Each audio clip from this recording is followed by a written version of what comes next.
Здравейте от Бизнес Тренд, аз съм Григорий Олов и днес ще ви представя услугата Facebook реклама.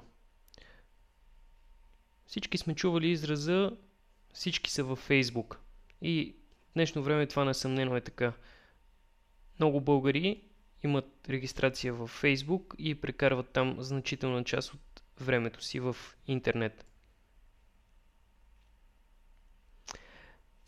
Ето какво представляват рекламите в Facebook. Умишлено сме цензурирали част от профила по разбираеми причини. Може да ги видите в средата, в червения правоъгълник.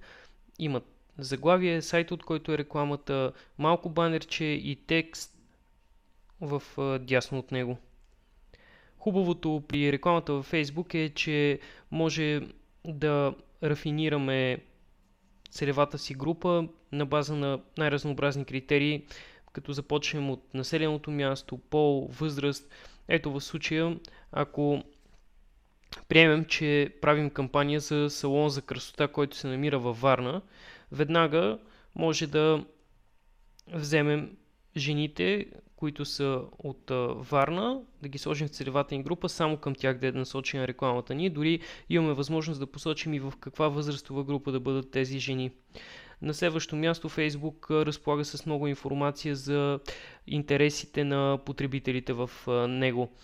Като се започне от информация, която те публикуват на стените си, мине се през групи, в които те членуват. Има изключително разнообразие от елементи, по които може да групираме целевата си група.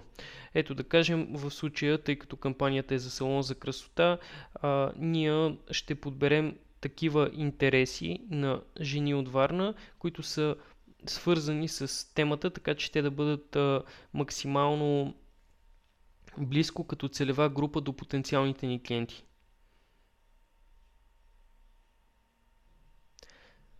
Това ни дава увереност, че рекламата ще има успех и ще доведе до реални запитвания и клиенти.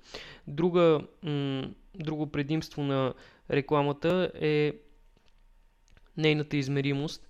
Имате достъп 24 часа в денонощието и 7 дни в седмицата до изключително подробна статистика за кликовете, които е реализирала рекламата, както и за изразходваната сума в различни периоди.